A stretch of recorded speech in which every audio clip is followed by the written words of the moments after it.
দুনিয়া থেকে বিদায় নিয়েছেন। 2 বছর আগে যার মা দুনিয়া থেকে চলে গিয়েছেন, ওই মরা বাপের কথা তার মনে হবে, মরা মায়ের কথা তার অন্তর ঝাঁঝরা করে দেবে, অন্তর বড় কষ্ট পাবে। ও ইহুদি শোনো শোনো, আমি রাসূলুল্লাহ আমি চাই না যেন কোনো এতিম অসহায়, কোনো এতিম অসহায়ের অন্তরে কোনো ব্যথা লাগে। রাসূলুল্লাহ চায় না যে এতিম অসহায়দের অন্তরে কোনো ব্যথা লাগে।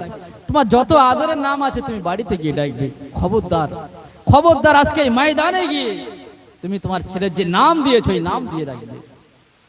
ইহুদি চলে গেলেন, খেলার ময়দানে চলে গেলেন, নিজের ছেলেকে খুঁজে পেলেন।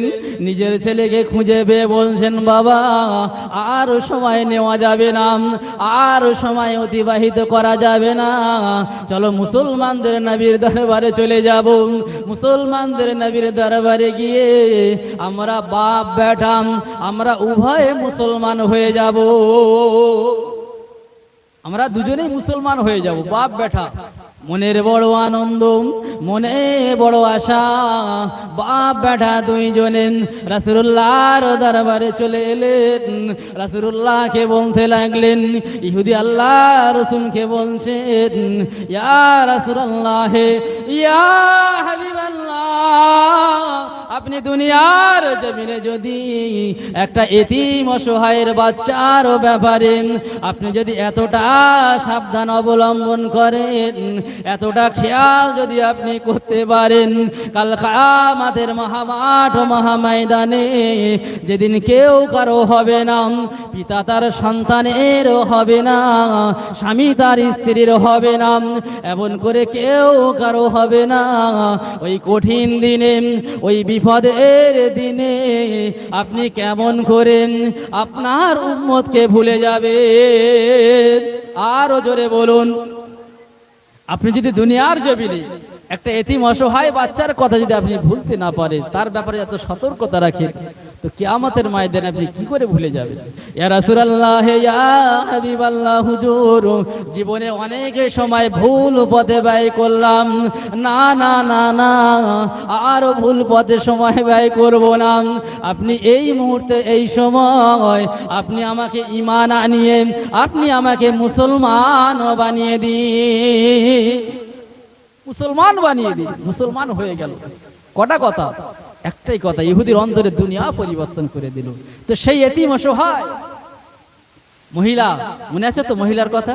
মহিলা বলছে, আমি নিজের জন্য আসিনি, 3টি এতিম অসহায় বাচ্চা আমার কাছে রয়েছে, আমি তাদের জন্য এসেছি, আপনি কিছু সাহায্য করুন। সাহায্য নিতে শিখবেন না, দিতে শিখুন।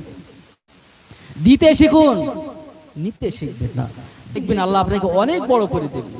আমি একটা কথা বলছি, এই যে দুনিয়ার জমিনে আমরা আছি, আল্লাহ আজকে আপনাকে দিতে পারে, কালকে কেড়েও নিতে পারে। কথা বলেন ঠিক কিনা? একজন স্বামী স্ত্রী, খুব ধনী লোক, স্বামী স্ত্রী দুজনে খাচ্ছেন, সামনে অনেক রকম খাবার আছে। এমতো অবস্থায় একটা ভিখারি এসে বলছে যে আমাকে কিছু খেতে দাও, আমাকে কিছু খেতে দাও। তো তখন স্বামীটা স্ত্রীকে বললেন যে এই যে সামনে যে ভিখারিটা আছে, ভিক্ষুকটা আছে, ও যা চায় ওকে তাই খেতে দাও। তো আমি সংক্ষেপ করে বলছি, মহিলাটা কিছু খাবার নিয়ে আপনার কিনা ভিক্ষুককে দিতে গেলেন।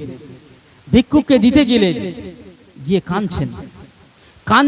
স্বামী বলছে, আমি তোমাকে কিছু দিতে বলেছিলাম, তুমি তো এর আগে অনেক ভিখারিকে অনেক কিছু দিয়েছো, কই তোমাকে তো কাঁদতে দেখিনি, আজ কেন তুমি কাঁদছো? কেন তুমি চোখের পানি ঝরাচ্ছ? শুনে রাখুন সর্দার পাড়ে মুসলমানেরা, আবার আল্লাহ দ্বিতীয় পারেন, কেড়েও নিতে পারেন। তুমি কেন কাঁদছো? তখন মহিলা বলছেন, হে আমার প্রাণ প্রিয় স্বামী, হে আমার স্বামী, আজ কয়েক বছর আগে আজকে এই যে ব্যক্তিটা আমার সামনে দাঁড়িয়ে রয়েছে, এ আমার স্বামী ছিল। এই কথা আমার বুঝতে পারছেন? কয়েক বছর আগেও আমার স্বামী ছিল। একদিন আজ আপনি আর আমি এই যেভাবে খাওয়ারে মানে সবকিছু নিয়ে সামনে বসে খেতে বসলাম, আর এমন সময় সেই দিন একটা ভিক্ষুক এসেছিল আমাদের কাছে, কিছু চেয়েছিল সাহায্য করার জন্য, কিছু খাওয়ার জন্য চেয়েছিল। ওই দিন আমার এই স্বামী সেই ভিখারি, সেই ভিক্ষুককে মানে তুচ্ছ তাচ্ছিল্য করে গালি দিয়ে, তাকে মার দিয়ে, তাকে তাড়িয়ে দিয়েছিল। আজ সেই স্বামী আজ এই ঘরের দরওয়াজা আছে, স্বামী আমার, আমাদের অনেক কিছু সেই সময় ছিল। যেদিন ওই ফকিরকে তাড়িয়ে দেওয়া হলো, ভিখারিকে তাড়িয়ে দেওয়া হলো, সেই দিন থেকে আমাদের অবনতি শুরু হলো। অবনতি শুরু হতে হতে হতে হতে এমন পর্যায়ে পৌঁছে গেল, ঘরে যে চাকর বাকর ছিল তারাও চলে গেল। তারপরে পরিস্থিতি এমন হলো, আমি আর আমার স্বামী দুজনে খাবো, আমার স্বামীর সেই খাদ্য, সেই রিজিক মানে জোগাড় করার যোগ্যতাও আর থাকলো না। অবশেষে আমার ওই স্বামী আমাকে তালাক দিল, আমাকে তালাক দিল। আজ কিছুদিন পরেই আবার আমি আপনার স্বামী হলাম, আমি আপনার স্ত্রী হলাম, বিবি হলাম। এ হলো আমার সেই প্রথম জীবনের স্বামী। তো তখন ওই স্বামী কি বলছে জানেন? যে বিবি আমার, আমি কি তোমার এর থেকে আরো একটা আশ্চর্যজনক, একটা হৃদয় বিদারক কথা কি আমি তোমাকে বলবো, তুমি কি শুনবে? এদিকে স্ত্রী খুব কাঁদছেন, আর স্ত্রীকে দেখে স্বামী যে ভিখারি ছিল উনিও কাঁদছেন। তো তখন এই বর্তমান স্বামী বলছেন যে ওই দিন যেদিন তোমার স্বামী একটা ভিখারির উপরে অত্যাচার করেছিল, তার উপরে জুলুম করেছিল, ওই দিন যে ভিখারিটা বসেছিল, ওই দিন যে ভিখারিটা দরওয়াজার সামনে ছিল, যার উপরে অত্যাচার করা হয়েছিল, ওই ভিখারিটা অন্য কেউ ছিল না, ওই ভিখারিটা অন্য কোনো মানুষ ছিল না। ওই ভিখারি ওই দিন আমি দাঁড়িয়েছিলাম, ওই দিন আমি ছিলাম, ওই দিন তোমার স্বামী আমাকে অত্যাচার করেছিল। কিন্তু আজ আল্লাহ আমাকে এত দূর পৌঁছে দিয়েছে, তাকে দেখো কত নিচে নামিয়ে দিয়েছে। বুঝতে পারছেন আমার কথা? দিতে শিখুন। নবী ঈসা আলাইহিস সালাতু ওয়াস সালামের সময় একটা ধোপি ছিল, ধোপা বলে তো আপনাদের এখানে যারা কাপড় পরিষ্কার করে কি বলে? ধোপা। তো এই ধোপা কি করতেন জানেন? এই কাপড় চুরি করতো, এর ওর বাড়ি থেকে কাপড় চুরি করতো। একদিন নবী ঈসা রুহুল্লাহ আলাইহিস সালাতু ওয়াস সালাম ওই গ্রামের মধ্যে দিয়ে যাচ্ছেন। কিছু লোক বলছেন যে হুজুর, আমাদের এখানে একটা ধোপা আছে, সে আমাদের কাপড় চুরি করে, আমাদের কষ্ট দেয়, আপনি তার জন্য একটু দোয়া করুন, সে যেন শেষ হয়ে যায়। নবী হযরতে ঈসা রুহুল্লাহ আলাইহিস সালাতু ওয়াস সালাম আল্লাহর কাছে হাত তুললেন, ও রব্বুল আলামিন, আল্লাহ, যে ধোপাটা গ্রামের মানুষের কষ্ট দেয়, গ্রামের মানুষের অন্তরে ব্যথা দান করে, আমি ঈসা রুহুল্লাহ আপনার কাছে দোয়া চাই, ওই ধোপা যেন জীবনের মতো শেষ হয়ে যায়। নবীদের দোয়া মিশায় কথা বলেন? বুঝতে পারছেন আমাদের কথা? নবীদের দোয়া করে দিলেন। এলাকার মানুষকে বলছেন যে তোমরা নিশ্চিন্ত হয়ে যাও, ও আর বাড়ি ফিরবে না, ধোপা আপনার কিনা একটা পুকুরের কাছে গেলেন আপনার ওই কাপড় ধোয়ার জন্য। যখন কাপড় ধুতে শুরু করলেন, ও 3টে রুটি নিয়ে গিয়েছিল, সাথে করে 3টে রুটি নিয়ে গিয়েছিল। এমন সময় একটা ভিখারি, একটা ভিক্ষুক এসে বলছেন যে ভাই ধোপা, আমি আজ 3 দিন ক্ষুধার্ত, 3 দিন আমার ক্ষুধা, মানে আমার পেটের মধ্যে খুব ক্ষুধা, আমি বড় ক্ষুধা পেয়েছে, আমাকে কিছু খেতে দেবে? তো ওই ধোপা বলছেন, ধোপা মনে করছে যে আমি তো অনেক কিছু খেয়েছি, অনেক কিছু হয়েছে। তো কি করলেন জানেন? একটা রুটি ওই ভিখারিকে দিয়ে দিলেন, একটা রুটি ওই ভিখারিকে দান করে দিলেন। ওই ধোপা যখন ভিখারিকে একটা রুটি দিয়ে দিলেন, ভিখারি আল্লাহর কাছে দোয়া চাই, ও রব্বুল আলামিন, আল্লাহ, এই যে ধোপা আমাকে একটা রুটি দিল, আপনি এই রুটি দেওয়াকে কবুল করে নিন। রব্বুল আলামিন, আল্লাহ, এই ব্যক্তিটা আমাকে রুটি দিল, এই ব্যক্তিটা যেমন ভাবে কাপড় পরিষ্কার করে দেয়, আপনিও তার অন্তরকে ঠিক তেমন ভাবে পরিষ্কার করে দিন। দোয়া করে দিলেন। ধোপা বলছেন ফকিরটা যখন আমার জন্যই দোয়া করলেন, আমার অন্তরের দুনিয়া পরিবর্তন হয়ে গেল, আমি থাকতে পারি নাই, আমি আর থাকতে পারলাম না, আমি আরো একটা রুটি তাকে দিয়ে দিলাম। আরো একটা রুটি যখন তাকে দিলাম, ওই ভিক্ষুকটা আমার জন্য দোয়া করেন, ও রব্বুল আলামিন, আল্লাহ, আজকে যে ধোপাটা আমাকে রুটি দিল, আপনি তার তামাম জিন্দেগি জীবনের গুনাহ খাতাকে মাফ করে দিন। ধোপা বলছেন এই কথা বলার পরে আমার অন্তর আরো নরম হয়ে গেল। কেন? আমি তো সারা জীবন অন্যায় করেছি, সারা জীবন শুধু পাপ আর পাপ করে গেলাম, সারা জীবন কোনো ভালো কাজ করে নাই। আজ ভিখারি যখন আমার জন্যে দোয়া চাই, আমার মন পরিবর্তন হয়ে গেল।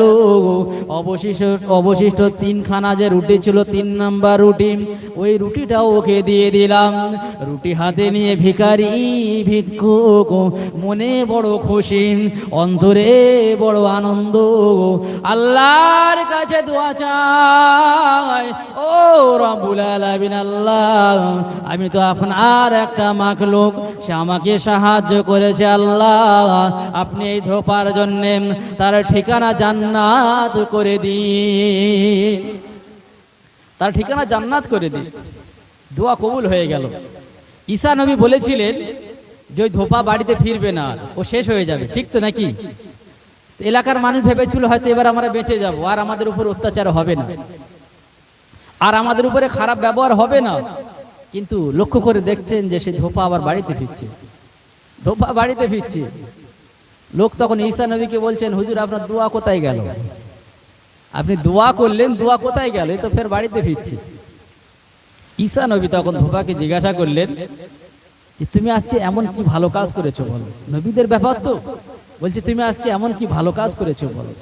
তখন এই ঘটনাটা বললেন যে হুজুর আমি পুকুরে যাওয়ার পর সঙ্গে একটা ভিখারির সাক্ষাৎ, এইভাবে তাকে 3টে রুটি দিয়েছিলাম, সে আমার জন্য এই দোয়া করেছে।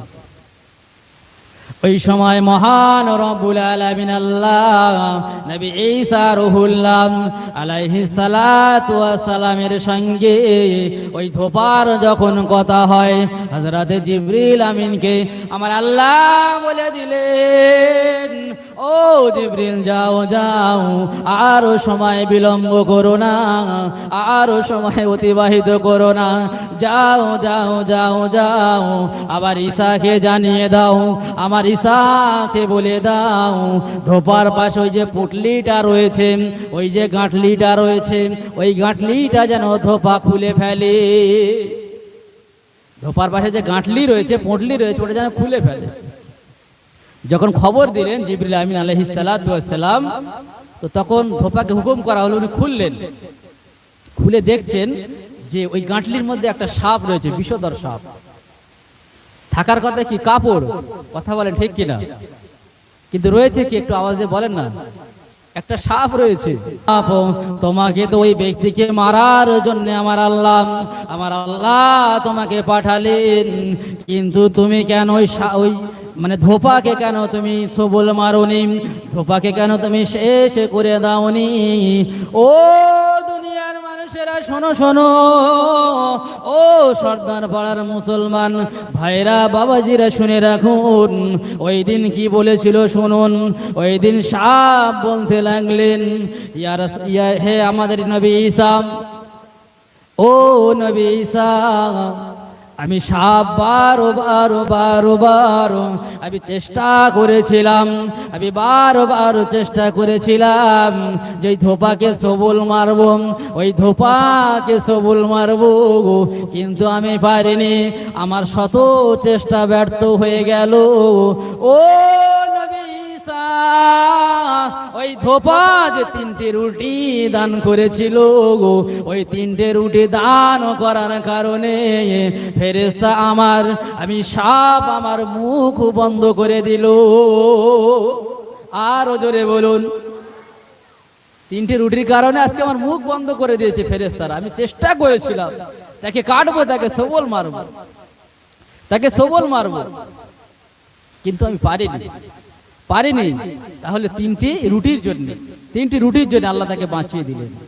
নবী ঈসা রুহুল্লাহ আলাইহিস সালাতু ওয়াস সালাম ওই ব্যক্তিকে ডাক দিয়ে বললেন, ধোপা, জীবনে অনেক অন্যায় করেছো, অনেক ভুল তুমি তোমার জীবনে করলে, কিন্তু আজকে 3টি রুটি দান করার কারণে মহান রব্বুল আলামিন আল্লাহ তোমাকে আজকে মউতের হাত থেকে বাঁচিয়ে দিয়ে দুনিয়ার জমিনে হায়াত তোমাকে বাড়িয়ে দিয়েছে,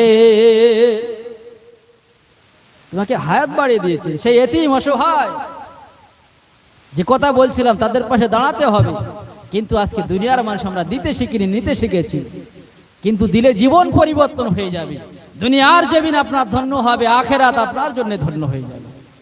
কিন্তু আমরা আফসোস, অন্তর কঠিন হয়ে গেছে। তো আমি যে কথা বলছিলাম, পিছনে কথা মনে আছে তো, মহিলার কথা। তো কি বললেন যে 3টি অসহায় এতিমের জন্য আমি এসেছি, 3টি অসহায় এতিমের জন্য এসেছি, আপনি কিছু সাহায্য করুন। তো তখন ওই যুবক ছেলেটা মহিলাকে বললেন যে তুমি ভিতরে এসো, তুমি ভিতরে এসো। তো মহিলা তখন ভিতরে আসলেন। যেই কিনা ভিতরে প্রবেশ করলেন, আপনার কিনা ওই যুবক ছেলেটা ঘরের দরওয়াজা বন্ধ করে দিলেন। যেই ঘরের দরওয়াজা বন্ধ করে দিয়েছে, মহিলা বুঝতে পেরেছে এর নিয়ত খারাপ আছে, এর নিয়ত খারাপ আছে, আমার সঙ্গে খারাপ ব্যবহার করবে, আমার সঙ্গে খারাপ ব্যবহার করবে। তো তখন ওই যুবক ছেলেটা বলছে महिला के जी अगर तुम एक लम्हे के लिए मेरी ख्वाहिश तुम पूरी कर दोगे तो तुम जो कुछ मांगोगे मैं तेरे लिए सब कुछ अता कर दूंगा। তুমি শুধু এক মুহূর্তের জন্য আমার যে নফসের খায়েশিয়াত আছে আমার অন্তরের যে খায়েশিয়াত আছে আমি যে তোমার সঙ্গে খারাপ আচরণ করব এই কাজে যদি তুমি আমাকে সহযোগিতা করো সাথ দাও তো তুমি যা কিছু চাবে আমি তোমাকে সব কিছু দেব। কিন্তু মহিলাটা আল্লাহর প্যারি বান্দী ছিলেন, আল্লাহর প্যারি বান্দী ছিলেন। মহিলা বলতে লাগলেন ও যুবক ভাই, ও যুবক রে আমি আমার জীবনে সব কিছু দিতে রাজি আছি। আজকে যদি আমি আমার ইজ্জত তোমাকে দিয়ে দিই, ইজ্জত দেওয়ার কারণে আমি ঈমান হারা হয়ে যাব, বেঈমান হয়ে যাব। কিন্তু আমি যুবতী মহিলা, আমি আমার জীবনে সব কিছু হারাতে রাজি কিন্তু ঈমান হারাতে রাজি নই। আরো জোরে বলুন। এই কথা যখন বললেন যে আমি তোমার সঙ্গে খারাপ কাজ করব না, তখন ওই মহিলাটা আপনার টান মারলেন, মহিলাটার হাত ধরে টান মারলেন যুবক ছেলেটা। যখন কিনা টান মারলেন, যারা মা বোনেরা কথা শুনছেন ভালো করে শুনে রেখে দিন, ঈমান যাদের একবার মজবুত হয়ে যাবে আমার আল্লাহ তাদের সাহায্য করবেন। তাই আজকে আমি বলতে চাই বাবা, ওই যুবক ছেলেটা মহিলাকে যখন টান মারলেন নিজের কাছে, এবার খারাপ আচরণ করবে, এবার খারাপ ব্যবহার করবে। মহিলা দু চোখের পানি ধরে রাখতে পারে না, মহিলার দু চোখের কোনা দিয়ে টপ টপ টপ টপ করে পানি গড়িয়ে যায়, অঝর নয়নে কাঁদতে লাগেন, আল্লাহর কাছে দোয়া চাইছেন ও রব্বুল আলামিন আল্লাহ, আজ আমি শয়তানের জালে ফেঁসে গেলাম, আজ আমি শয়তানের জালে ফেঁসে গেলাম। রব্বুল আলামিন এই খারাপ পরিস্থিতি থেকে আমাকে হেফাজত করার জন্য আপনি ছাড়া আর আমার জন্য কেউ নাই। ও রব্বুল আলামিন আল্লাহ, আপনি আমাকে মহা বিপদের হাত থেকে আপনি আমাকে হেফাজত করুন। এই কথা যখন মহিলা বলতে লাগলেন আর অঝর নয়নে কাঁদতে লাগলেন, ও সর্দার পাড়া যুবকেরা শুনে রাখুন, তখন ওই যুবক ছেলেটা মহিলাকে ডাক দিয়ে বললেন, মহিলা রে আমি জানি না তোমার জীবনে কোনো অন্যায় আছে কি আমি জানি না, তোমার জীবনে কোনো পাপ আছে কি আমি জানি না, কিন্তু আমি আমার জীবনে অনেক অন্যায় করলাম, আমি আমার জীবনে অনেক পাপ আমি আমার জীবনে করলাম। তুমি যদি আল্লাহর এত ভয় করো, সামান্য পাপের ব্যাপারে একটু সময় দেওয়ার ব্যাপারে তুমি যদি আল্লাহকে এতটা ভয় করো, তাহলে আমি যুবক আমাকে কতটা ভয় করা লাগবে? তুমি যদি আল্লাহকে এতটা ভয় করো তো আমার কতটা ভয় করা লাগবে? আমি তো সারা জীবন অন্যায় করেছি। যুবক ছেলেটা বললেন, বোন আমার অন্তরের দুনিয়া পরিবর্তন হয়ে গেল, না না না না আমি তোমার সঙ্গে খারাপ আচরণ করব না, তোমার সঙ্গে খারাপ ব্যবহার করব না। ও বোন আমার, যাও এখান থেকে চলে যাও, চলে যাও, আর আমার কাছে থাকতে হবে না, আর তোমাকে সময় দিতে হবে না। আর তুমি যে 3টি এতিম অসহায়ের জন্য এসেছিলে, তোমার যা কিছু প্রয়োজন আছে বোন আমার, তুমি সব কিছু নিয়ে চলে যাও, আমি তোমাকে বাধা দেব না। বলতে পারলেন না একটু জোরে? তবে বোন আমার, এই ঘর থেকে তুমি চলে যাবে বটে, কিন্তু আল্লাহর কাছে একবার দোয়া চাইবে, আল্লাহর কাছে একবার দোয়া চাইবে যে আমার মতোই নাদান, আমার মতোই অযোগ্য ব্যক্তি, সারা জীবন অন্যায় করলাম, সারা জীবন ভুল করলাম, সারা জীবন কতই না পাপ করলাম, আজও একটা পাপ করতে যাচ্ছিলাম, আজও একটা পাপ করতে চলেছিলাম। তুমি একটু আল্লাহর কাছে দোয়া চাইবে, ওই মহান রব্বুল আলামিন আল্লাহ, যে আল্লাহর এত দয়া এত মায়া, ওই আল্লাহ যেন আমার জীবনের গুনাহ খাতাকে মাফ করে দেয়, আমার জীবনে গুনাহ যেন মাফ করে দেয়। এই কথা বলার পরে মহিলা ঘর থেকে বার হয়ে গেলেন, মহিলা চলে গেলেন। এবার জোয়ান যুবকটা সারাবি মত করে জেনাখোর, এবার তার কলম আবার উঠালেন, খাতা আবার কাছে নিয়ে এলেন। সারা জীবন সারা দিন যা অন্যায় করেছে, ভুল করেছে, পাপ করেছে, প্রতিদিনের মতো আজও লিখতে যাবেন, আজও লিখে ফেলবেন, এই না মনে করে কলম উঠালেন, বাবা খাতা উঠালেন। কিন্তু ওই দিন কি হয়েছিল জানেন? ওই দিন কি ঘটেছিল জানেন? দীর্ঘদিন ধরে কতই না অন্যায়ের কথা, কতই না পাপের কথা ওই খাতার উপরে লেখা ছিল, কতই ভুলের কথা, পাপের কথা খাতার উপরে লেখা ছিল। আজ যখন ওই জোয়ান যুবক ছেলেটা আজকের পাপের কথা লিখতে যাবে, যখন পৃষ্ঠা উল্টাতে লাগলেন, খাতার পেজ যখন উল্টাতে লাগলেন, জোয়ান যুবক ছেলেটা দেখছেন এতদিন ধরে পাপের কথা লেখা ছিল, কিন্তু আজ যখন খাতা পেজ উল্টায়, আমি জোয়ান যুবক লক্ষ্য করে দেখি, ওই জোয়ান যুবক ছেলেটা দেখতে লাগলেন সমস্ত খাতার পাপের কথাগুলো মুছে গিয়ে সমস্ত খাতাটা যে পাপের কথা লেখা ছিল, এই সমস্ত খাতাটা আবার সাদা হয়ে গেল। যখন এই অবস্থা দেখেন, যুবক আর চোখের পানি ধরে রাখতে পারেন না, এবার কাঁদতে লাগলেন। মহান রব্বুল আলামিন আল্লাহ ওই যুবকটাকে ইলহামের মাধ্যমে জানিয়ে দিলেন, গায়েবী আওয়াজে জানিয়ে দিলেন, ও জওয়ান যুবক ছেলে রে, মন খারাপ করো না, অন্তরে ব্যথা নিও না, অন্তরে আঘাত নিও না। আজকে তুমি একটা মহিলাকে তুমি ইজ্জতের হাত থেকে বাঁচালে, এতিম অসহায়ের পাশে দাঁড়ালে, আমি আল্লাহ আমার কাছে কবুল হয়ে গেছে। তাই যখন তুমি একটা মহিলাকে মাফ করে দিলে, আমি দয়াবান আল্লাহ, আমিও তোমার জীবনের সমস্ত গুনাহ খাতাকে মাফ করে দিলাম, সমস্ত গুনাহগুলোকে আমিও মাফ করে দিলাম। তো যাদেরকে মাফ করে দেয়, আল্লাহর ওলির খাতায় নাম লিখে দেয়, তাদের ঠিকানা কোথায় হবে? কথা বলে জান্নাত। জীবনে একটাই মাত্র ভালো কাজ আমার আল্লাহর দরবারে কবুল হয়ে গিয়েছে, আল্লাহ তার ঠিকানা জান্নাত করে দিয়েছে, আল্লাহ তার ঠিকানা জান্নাত করে দিয়েছেন। কথা কই বলেছি, বুঝতে পেরেছেন? আজও সময় আছে, আজও সময় আছে। আপনার আমল বেশি করতে হবে না, অল্প করুন, অল্প করুন, কিন্তু অন্তর থেকে করুন, অন্তর থেকে করুন, শুদ্ধ নিয়তে করুন, অন্তর থেকে শুদ্ধ নিয়তে করুন। দেখবেন আপনার জীবন পরিবর্তন হয়ে যাবে। কেউ কারো হবে না, কেউ কারো হবে না।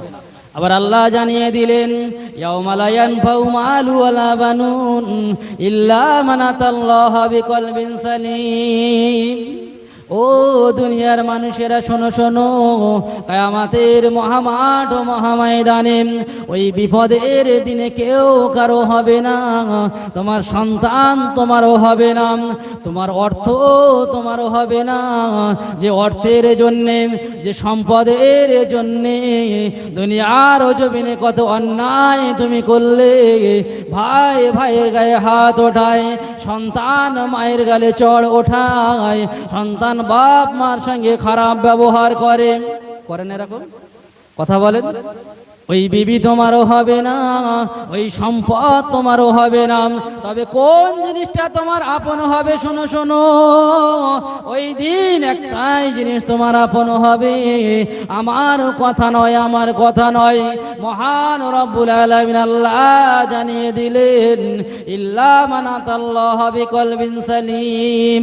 যদি কোনো ব্যক্তির কলবে সালিম থাকে, ওই কলবে সালিমটা ওই ব্যক্তির উপকার ও সাধন করতে পারবে,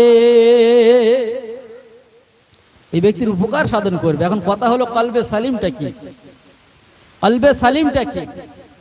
রাসূলুল্লাহ জানিয়ে দিলেন, আলা ইন্না ফিল জাসাদি মুদগাতাও ইজা সালুহাত সালুহাল জাসাদু কুল্লুহু ওয়া ইজা ফাসাদাত ফাসাদাল জাসাদু কুল্লুহু আলা ওয়া হিয়াল কলব।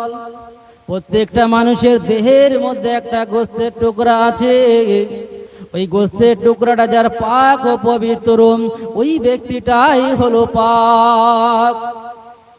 আর ওই গোশতের টুকরাটা যার নাপাক, ওই ব্যক্তিটা হলো নাপাক। রাসূলুল্লাহ জানিয়ে দিলেন, ওই গোশতের টুকরার নাম হলো কলব, অন্তর। আমরা একটা কথাই বলি না, মন ভালো যার সব ভালো তার। আপনারা বলেন, একটু বলেন না, আমাদের ওই সাইডে বলে, আপনাদেরকে বলে যে মন ভালো যার সব ভালো তার। আরে এ কথা আপনার কথা নয়, এটা একটা হাদিসের সারাংশ। তো সেই অন্তরকে পরিষ্কার করতে হবে। আর বাপ মায়ের অন্তরে ব্যথা দেওয়া যাবে না। আব্বা মা যাদের এখনো আছে, রাসূলুল্লাহ জানিয়ে দিলেন, হুমা জান্নাতুকা ওয়া নারুকা, তোমার বাপ মা হলো তোমার জন্য জান্নাত। বলতে পারেন না? আপনাদের কষ্ট হচ্ছে নাকি? যার বাপ মা বেঁচে আছে এরা তো ধন্য, এখনো আছে। জান্নাতকে যদি কিনতে চান, বাপ মার সেবা করুন।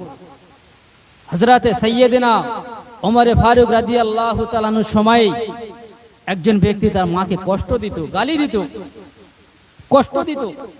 এই খবর ওমরের কাছে চলে গেল, এই খবর ওমরের কাছে চলে গেল। তোকে ডাকলেন, ডেকে বলছে, তুমি তোমার বৃদ্ধা মাকে, তুমি তোমার বয়স্কা মহিলা মাকে তুমি কষ্ট দাও বাবা, কেন কেন কষ্ট দাও? তোমাকে শাস্তি পেতে হবে। তোমাকে এখন একটা ছোট শাস্তি দেব, একটা মাশাক, মানে কলসি টাইপের বললে আপনারা বুঝতে পারবেন। মাশাকের মধ্যে পানি ভরে দেওয়া হলো, হুকুম করে দেওয়া হলো যে এটা ওর পেটে বেঁধে দাও। শুনছেন তো আমার কথা? কষ্ট হচ্ছে না তো আপনাদের? বলছে যে এটা ওর পেটে বেঁধে দাও। পেটে বেঁধে দেওয়ার পরে ওই ছেলেটাকে বলছে, যুবক ছেলেটাকে, হযরতে ওমর ফারুক রাদিয়াল্লাহু তাআলা বলছেন, যেটা তোমাকে ছোট শাস্তি দিলাম, তুমি এই মাশাকটা তুমি খুলতে পারবে না। এই অবস্থায় তোমাকে বাথরুম করতে হবে, খেতে হবে, শুতে হবে, সবকিছু এই অবস্থায় করতে হবে। আর যদি তুমি এই মাশাকটা যদি তুমি খুলে ফেলো, হযরতে ওমর ফারুক রাগী ছিলেন না নরম মানুষ ছিলেন? একটু কথা বলেন দিন। রাগী ছিলেন তো? যদি তুমি খুলে ফেলো তো তোমার শাস্তি আরো ভয়ানক হবে। আচ্ছা, এই যে পেটের উপরে মাশাক বা কলসি টাইপ যাই মনে করেন না কেন, আচ্ছা বেঁধে রাখা বা ওই অবস্থায় ঘুরে বেড়ানো, খাওয়া, সবাই, এ কি সহজ কাজ না কঠিন কাজ? একটু আওয়াজ দিয়ে বলেন না। কষ্ট হবে তো? তো কোনো রকমে ওই যুবক ছেলের টেনে হিঁচড়ে একটা দিন একটা রাত পার করেছে। আর পারে না, আর পারে না। ও কি করে পারবে? তো কঠিন যন্ত্রণা। ওনার মাকে নিয়ে হযরত ওমর ফারুকের দরবারে চলে গেলেন। ওমর ফারুকের দরবারে চলে গেলেন, গিয়ে বলছেন যে হুজুর, আমি ভুল করেছি, আমাকে ক্ষমা করে দাও। আমার মা আমাকে মাফ করে দিয়েছে, আপনি আমাকে মাফ করে দিন, আপনি আমাকে ক্ষমা করে দিন। যারা মায়ের সঙ্গে খারাপ ব্যবহার করে শুনে রেখে দিন। কেন করবে? যেখানে মায়ের সম্মান মর্যাদা আমার আল্লাহ এত দিয়েছে, হযরতে ওমর ফারুক রাদিয়াল্লাহু তাআলা আনহু তখন ওই ব্যক্তিকে ডাক দিয়ে বললেন, হে যুবক, শোনো শোনো, আজকে তোমাকে শাস্তি স্বরূপ একটা মাশাকে পানি ভরে তোমাকে দিলাম। তুমি একদিন এক রাত তুমি সইতে পারো নাই বাবা, তুমি সহ্য করতে পারো নাই, সহ্য করার ক্ষমতা তোমার নাই। আর তোমার জনম দুঃখিনী মা, তোমার ওই জনম দুঃখিনী মা একদিন নয়, 2 দিন নয়, দীর্ঘ 10 মাস 10 দিন পেটের বাইরে নয়, তোমাকে তাই মাশাকে বেঁধে দিলাম পেটের বাইরে। তোমার জনম দুঃখিনী মা পেটের বাইরে নয়, পেটের মধ্যে তোমাকে ধারণ করেছিল। আর তুমি যে একদিন এক রাত এই যে কষ্ট তুমি অনুভব করলে, তোমার থেকে আরো অনেক অনেক গুণে বেশি তোমার মা কষ্ট সহ্য করলো। 10 মাস 10 দিন পরে তুমি যখন দুনিয়ার জমিনে ভূমিষ্ঠ হবে, দুনিয়ার জমিনের আলো যখন তুমি দেখবে, মৌতের যেমন যন্ত্রণা, মৃত্যুর কষ্ট যেমন, তার মতন কষ্ট উপেক্ষা করে তোমার জনম দুঃখিনী মা তোমাকে দুনিয়ার জমিনে আনিয়েছে। মৃত্যুর পরোয়া করেনি, মৌতের ভয় করেনি, মৃত্যুর সঙ্গে পাঞ্জা লড়ে মৌতের সঙ্গে লড়াই করে তোমার মা তোমাকে দুনিয়ার জমিনে আনলেন। তুমি ওই মায়ের অন্তরে আঘাত দাও। ও যুবক, শোনো শোনো, বিশেষ করে আজকে আপনাদেরকে বলবো, হযরতে ওমর ফারুক বলতে লাগলেন, বাবা, দুনিয়ার জমিনে আসার পরে তুমি তোমার মায়ের রক্ত পান করেছো, মায়ের রক্ত পান করেছো। বাচ্চারা যে মায়েদের দুধ পান করেন, ওই দুধটা মায়েদের রক্ত থেকে তৈরি। কথা কি বুঝতে পারছেন আমার? অন্য কোনো জিনিস না। তুমি তোমার মায়ের রক্ত পান করলে, এগুলো তোমার মা সহ্য করে নিয়েছেন। তুমি যখন ছোট ছিলে তুমি বলতে পারতে না, মা আমি পেশাব করব। ও জনম দুঃখিনী মা, আমার পায়খানা লেগেছে বলার ক্ষমতা ছিল না, আমার ক্ষুধা পেয়েছে বলার ক্ষমতা ছিল না। কিন্তু তোমার জনম দুঃখিনী মা সব কিছু বুঝে নিয়েছে, তোমাকে সেবা করেছে, শুশ্রূষা করেছে। আজ তোমার জনম দুঃখিনী মা নিজে বৃদ্ধা হয়ে গেছেন, নিজে বৃদ্ধা হয়ে গেছেন, কিন্তু তোমাকে জোয়ান যুবক করে দিয়ে গেছেন। আজ তোমার জনম দুঃখিনী মা নিজে কমজোর হয়ে গেছেন, আজ তোমার মা দুর্বল হয়ে গেছেন, কিন্তু তোমাকে সবল, তোমাকে ক্ষমতাবান বানিয়ে দিয়ে গেছেন। অতএব তুমি ওই মায়ের অন্তরে কেমন করে আঘাত দাও, না না এমন আর করবে না। জোয়ান যুবকটা বলতে লাগলেন, হুজুর, জীবনে অনেক অন্যায় করেছি, আমার মায়ের সঙ্গে অনেক খারাপ ব্যবহার করলাম, আজ থেকে কথা দিলাম, আজ থেকে কথা দিলাম, আমি আর আমার মায়ের সঙ্গে আর কোনোদিন খারাপ আচরণ করব না, আর কোনোদিন খারাপ আচরণ করব না। খবরদার, জান্নাতকে হারাবেন না। জান্নাত তোমার ঘরে আছে, হারাবেন না। নিতে শিখুন, নিতে শিখুন। যার মা নেই সেই জানে মায়ের কত কষ্ট, মায়ের কত যন্ত্রণা, সেই জানে, সেই জানে যে কতটা দুঃখ, কতটা যন্ত্রণা। মা কেমন জিনিস।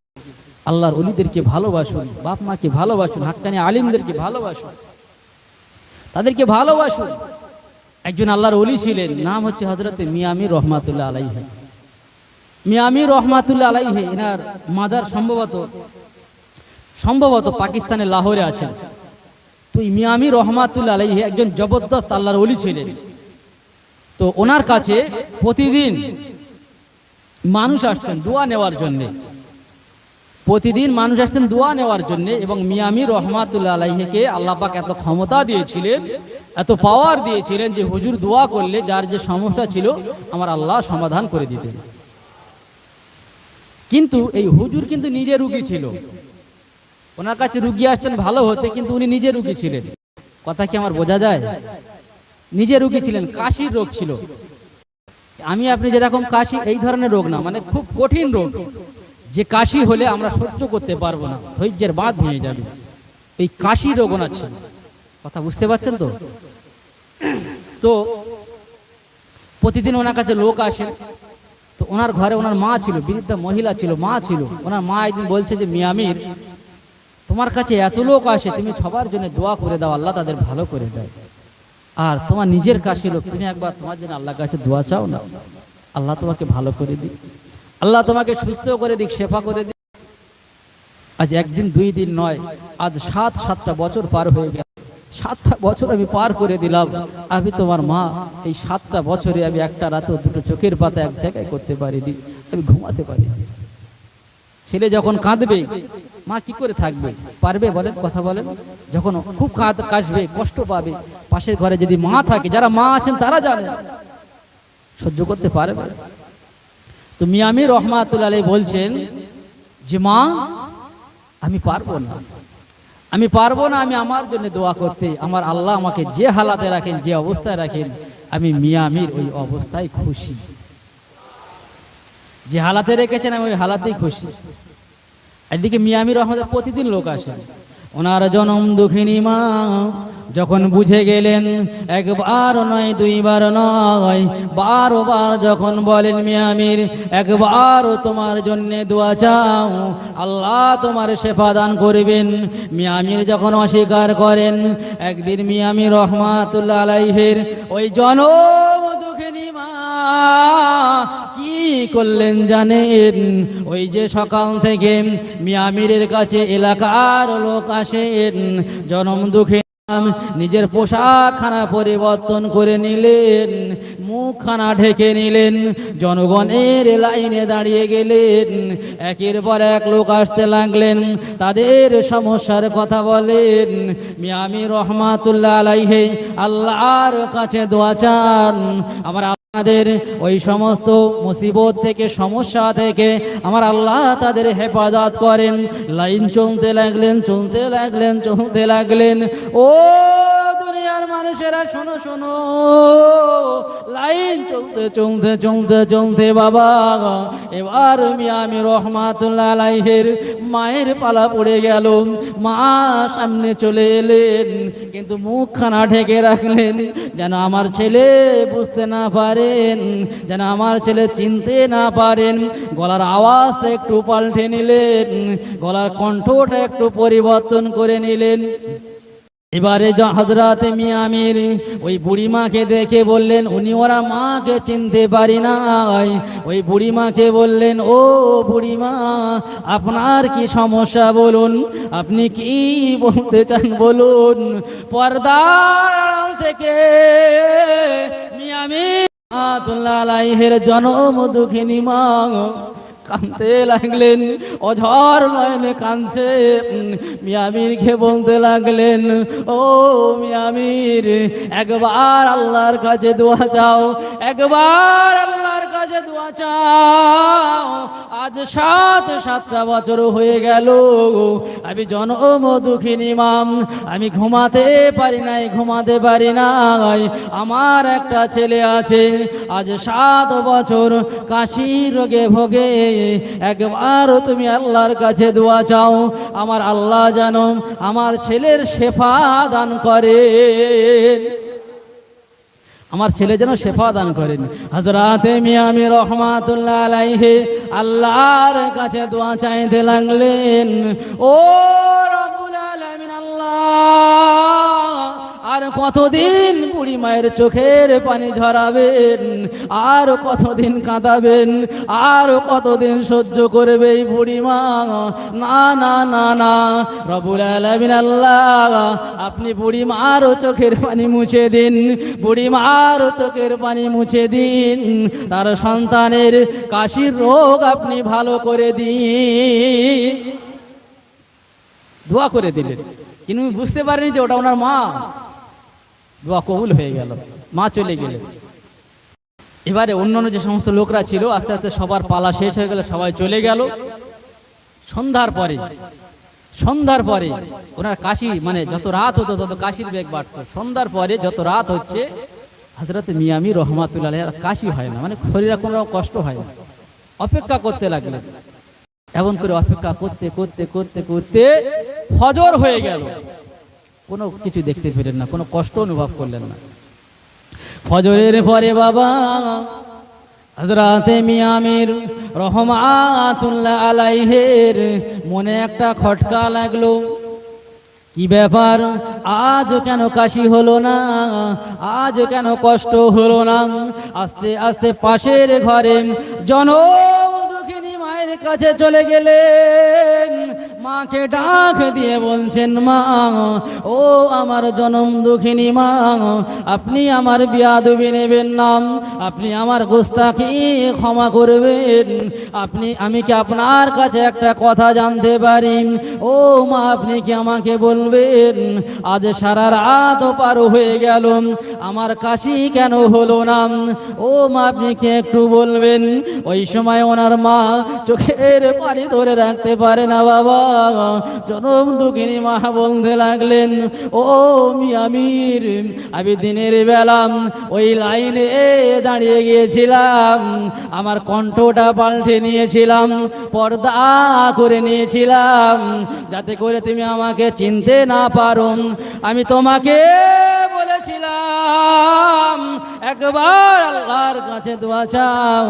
তুমি হয়তো আল্লাহর কাছে দোয়া করার কারণে মহান রব্বুল আলামিন আল্লাহ তোমার এই কাশির রোগ থেকে আমার আল্লাহ তোমাকে সুস্থ করে দিয়েছে। হযরতে মিয়া আমির রহমাতুল্লাহ আলাইহি জনম দুঃখিনী মাকে বলতে লাগলেন, মা, ও জনম দুঃখিনী মা, আপনি কাজটা ভালো করলেন না, আপনি কাজটা খারাপ করলেন, আপনি কেন এটা করতে গেলেন? মিয়া আমিরের মা বলতে লাগলেন, বাবা, ও মিয়া আমির, আজ 7 বছর পার হয়ে গেল বাবা, আজ 7 বছর পরে আমি তোমার মা একবার আজকের এই রাতটা আজকে একটু আমি আরামে ঘুমাতে পারলাম, আজ আমি একটু স্বস্তি পেলাম।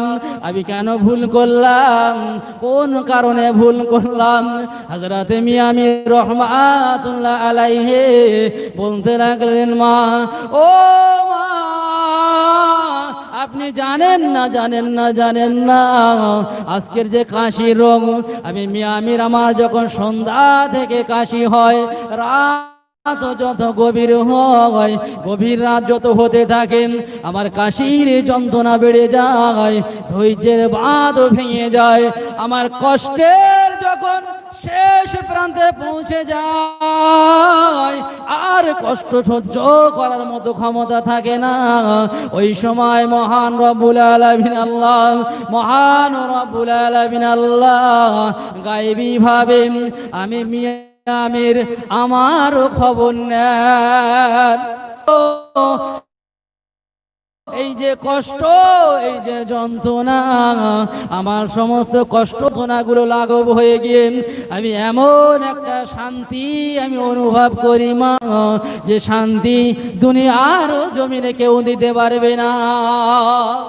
আজ 7 বছর পরে ওই মহান রব্বুল আলামিন আল্লাহ আমি মিয়া আমির আমারও খবর নেননি।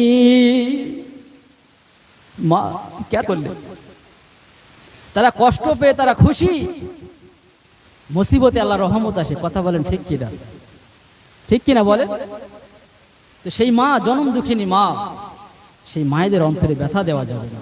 আমি যে কথা বলছিলাম, মূল কথা বলবো, আমার সময় শেষের দিকে আমি এসে গিয়েছি।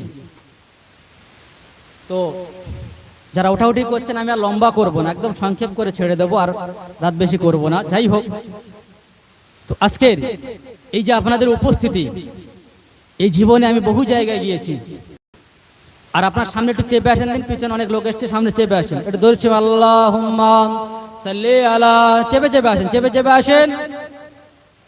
যারা দাঁড়িয়ে আছেন বসে পড়েন। ও আলা আলে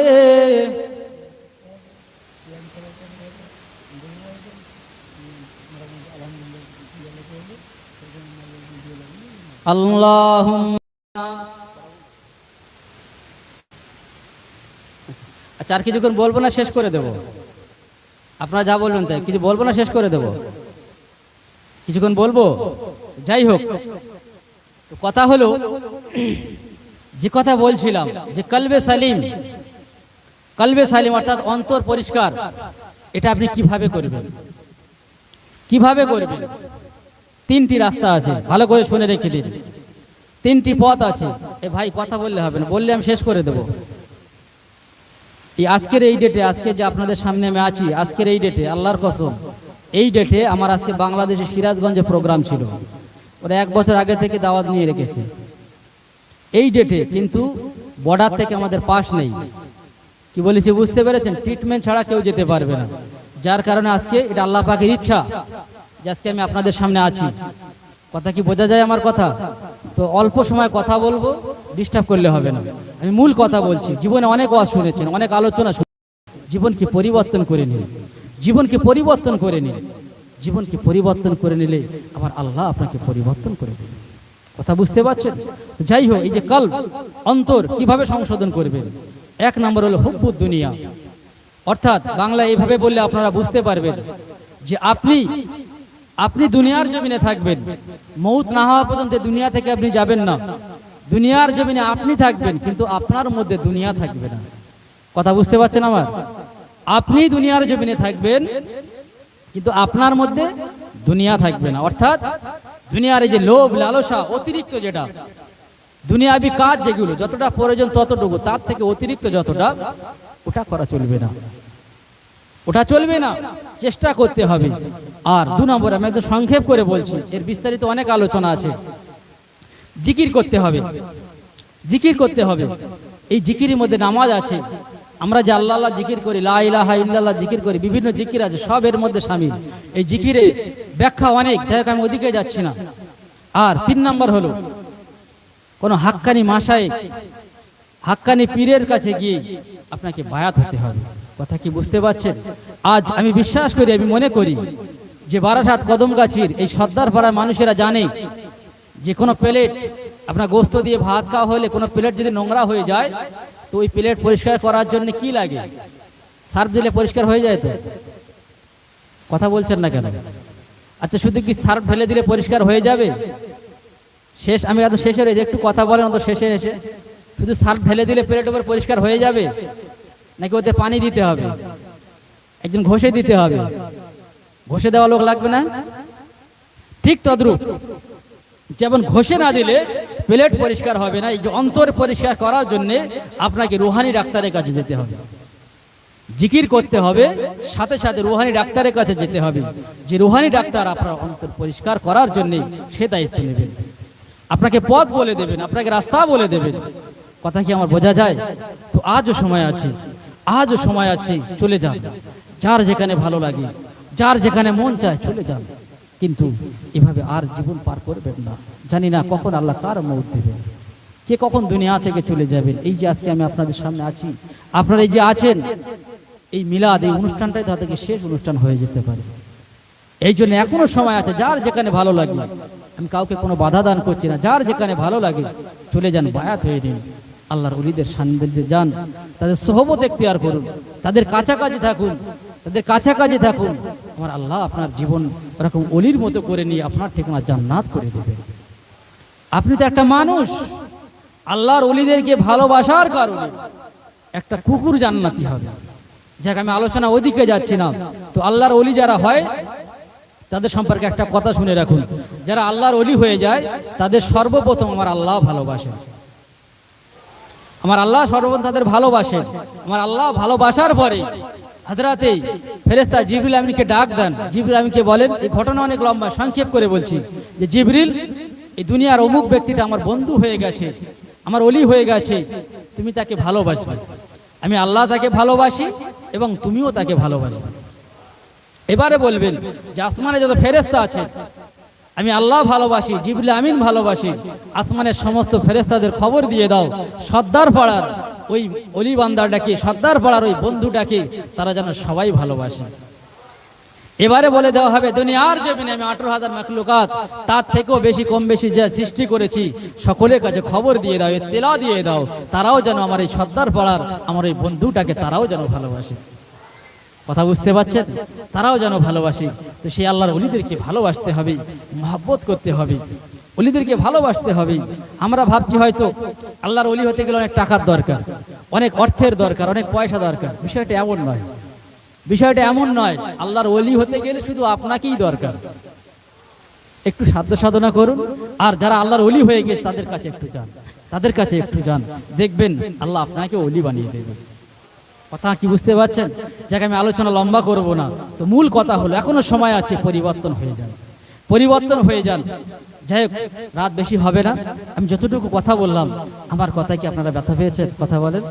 চলে যাব, দেখা হবে না হয়তো, আবার কবে দেখা হবে জানি না। আমার কথা কেউ ব্যথা পাননি তো? যাই হোক, আজ এই যে সময়, আমরা প্রত্যেকে নিয়ত করে নেব, বিশেষ করে যাদের বাপ মা আছে তাদের সঙ্গে খারাপ ব্যবহার করব না। আপনি তাদের সেবা যদি নাও করতে পারেন, অন্তত তাদের সঙ্গে খারাপ ব্যবহার করবেন না। এতটুকু আবেদন করব, খবরদার এভাবে নিজের জীবনকে বরবাদ করে দেবেন না। স্ত্রীর সঙ্গে ভালো ব্যবহার করবেন, স্ত্রীর স্বামীর সঙ্গে ভালো ব্যবহার করবে, পিতামাতা সন্তানদের সঙ্গে ভালো ব্যবহার করবে, এলাকা প্রতিবেশী একে অপরের সঙ্গে ভালো ব্যবহার করবে। শুনে রাখুন, মুসলমান হলো ওই ব্যক্তি, আমি একদম নির্যাস কথা বলছি, মুসলমান হলো ওই ব্যক্তি। আজ তো সবাই মুসলমানের দাবিদার, রাসূলুল্লাহর কথা অনুযায়ী মুসলমান হলো ওই ব্যক্তি যে ব্যক্তির হাতের দ্বারা এবং মুখের দ্বারা দ্বিতীয় কোনো মুসলমান কষ্ট না পায়, সেই হলো মুসলমান। কথা কি বোঝা যায় আমার? তো আমাদেরকে নিজের জীবন চরিত্র তৈরি করে নিতে হবে। আর বিশেষ করে এই যে আপনার মুখ, এই মুখটা হলো দোকান, এই মুখটা হলো দোকান। আর আপনার যে কথা, এই কথা হলো শাটার। এই দোকানে শাটার আছে, দেখেছেন তো? মুখ হলো দোকান আর এই কথাটা হলো শাটার, দরওয়াজা। তো যখন মানে শাটার তোলা হয় বা দরওয়াজা যখন খোলা হয়, তখন কিন্তু বোঝা যায় যে দোকানটা সোনার দোকান না কয়লার দোকান। কথা বুঝতে পারছেন আমার? বোঝা যায় না? তো আপনার মুখ থেকে যখন কথা বার হবে, এই কথার দ্বারা বোঝা যাবে যে আপনি একজন ভালো মানুষ না খারাপ মানুষ। আপনার কথার দ্বারা কিন্তু প্রমাণ হয়ে যাবে। অতএব এই কথাটাকে আপনাকে ভেবে চিনতে বলতে হবে। কথা একবার বার হয়ে গেলে আর জীবনে ফিরে পাবেন না। রাসূলুল্লাহ বললেন, যে ব্যক্তি জবানের এবং লজ্জাস্থানের হেফাজতের দায়িত্ব নিল, হেফাজত করতে পারলো, তার জন্য আমি রাসূলুল্লাহ জামানত দিয়ে দিলাম, তার ঠিকানা হবে জান্নাত। আরো জোরে বলুন। তো আজকের এই যে আপনারা এখানে এসেছেন, আমরা প্রত্যেকে দোয়া চাই আল্লাহ যেন আজকের আমাদের এই মাহফিল কবুল করেন এবং মাহফিলের উসিলা করে এখানে যত মানুষ আছেন প্রত্যেককে যেন আমার আল্লাহ পাক জান্নাত নসিব করে দেন। যাই হোক, লম্বা করব না। যারা বাইরে আছেন চলে আসুন। যে নবীকে আল্লাহ পাক তামাম সৃষ্টির সেরা রূপে এই দুনিয়ার জমিনে পাঠিয়েছিলেন, কিয়াম হবে। এখন আপনাদের সামনে কিয়াম করবেন আমার ভাই, আমার পরিচিত হাফেজ মাওলানা জনাব হযরত ইহসানুল হক সাহেব। তিনি এসেছেন, তিনি কিয়াম করবেন। যারা বাইরে আছেন প্রত্যেকের কাছে অনুরোধ করব, প্রত্যেকে উঠে দাঁড়ান। ইয়া নবী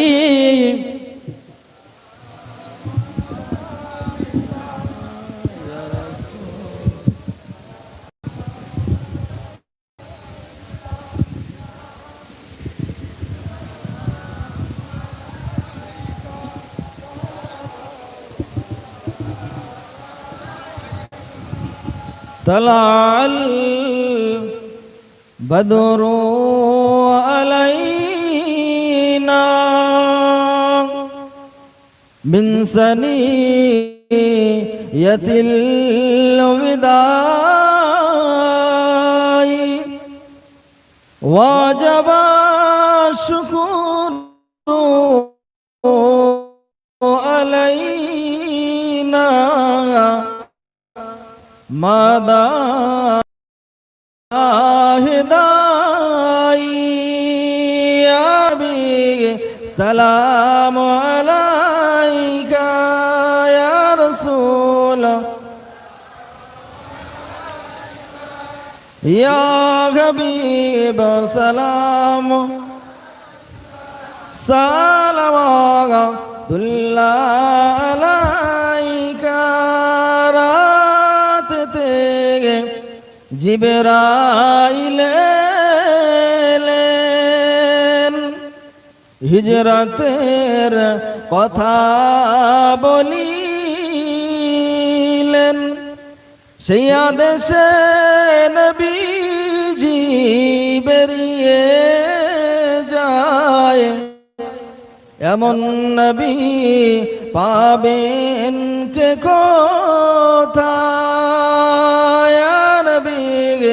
সালাম আলাইকা ইয়া রাসূল সালাম আলাইকা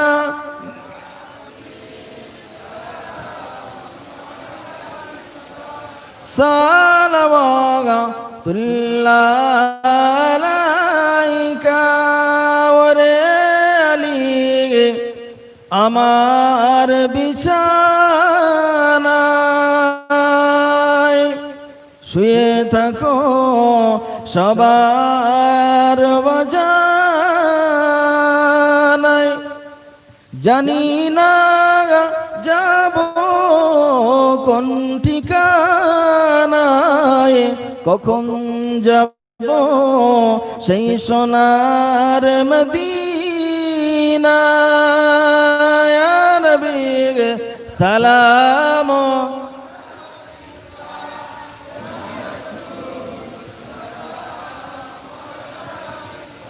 ইয়া হাবিব সালাম আলাইকা সালাওয়াগা প্রথমে নবীজি যায় কাবায় দু চোখে পানিতে বুক ভাসায় ওরে কাবাজ থেকে বিদায় কখন যাব সেই সোনার মদিনা ইয়া নবী সালাম আলাইকা ইয়া রাসূল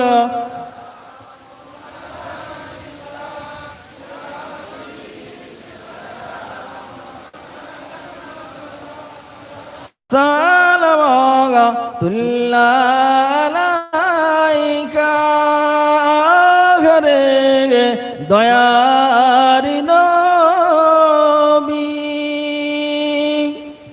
আঘরে মাসুম নবী ছাড়িলেন আপন বাসভূমি চলিলেন অজানা রাস্তায় কখন যাব সেই সোনার মদিনা ইয়া নবী সালাম আলাইকা ইয়া রাসূল সালাম আলাইকা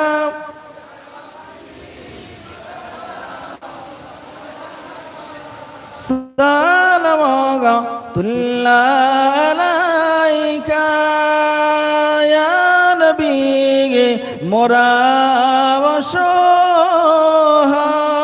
অসহায় ইয়া রাসূল মোরা অসহায় ধনীরা তোমার কাছে যায় পয়সা নাই তাই মোরা নিরুপায় কখন যাব সেই সোনার মদিনা ইয়া নবী সালাম আলাইকা ইয়া রাসূল ইয়া হাবিব সালাম আলাইকা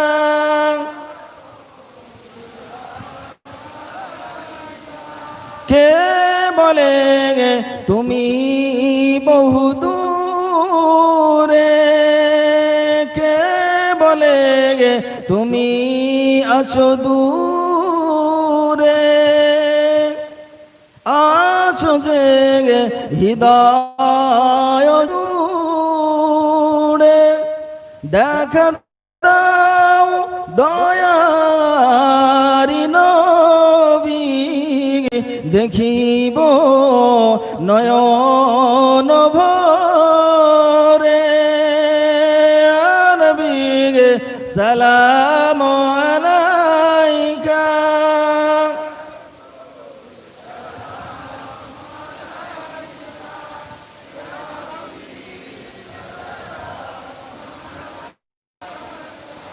সালাওয়াতুল্লাহ তুল্লালাইকা পবিত্র জমাদিউল আওয়ালে কদম্ব গাছি সর্দার পাড়াই জলসা হতে সালাম জানাই আপনার কদমে নৌ সালাম মোদের সকলে রে নবী সালাম আলাইকা ইয়া রাসূল সালাম আলাইকা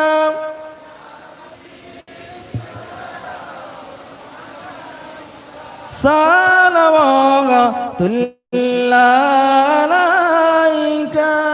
সকলে বসেন ইয়া রাব্বি সাল্লি ওয়া সাল্লিমান দাইমান আবাদা আলা নবিকা খায়রি খালকি কুল্লিহিম।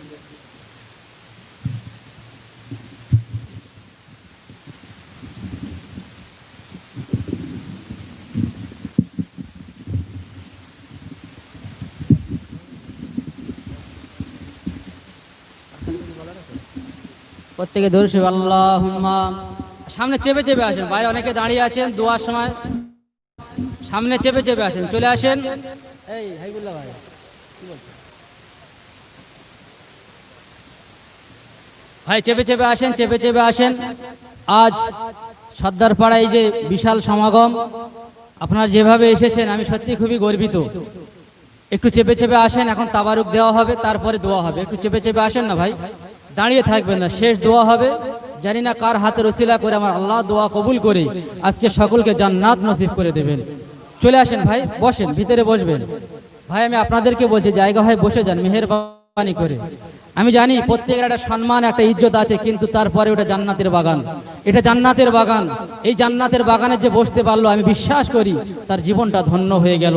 অতএব জওয়ান যুবক ভাইদেরকে বলো আপনারা বসে যান, চলে আসেন জান্নাতের বাগানে। যেখানে বসবেন আমার আল্লাহ আপনার ফায়দা দেবে।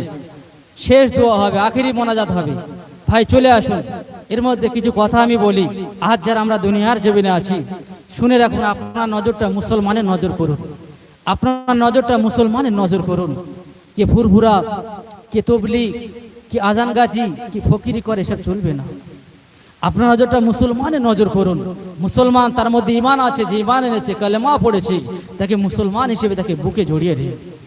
মানুষের খারাপ দিকটা দেখতে যাবেন না, যার মধ্যে ভালো দিক আছে সেটা নিয়ে নিন। আজ মুসলমানদের বিরুদ্ধে কত রকম ভাবে চক্রান্ত চালানো হচ্ছে, আর আজ আমরা যদি এই ব্যক্তিগতভাবে নিজেদের মধ্যে দলাদলি করি আমাদের পরিস্থিতি খারাপ জায়গায় যাবে।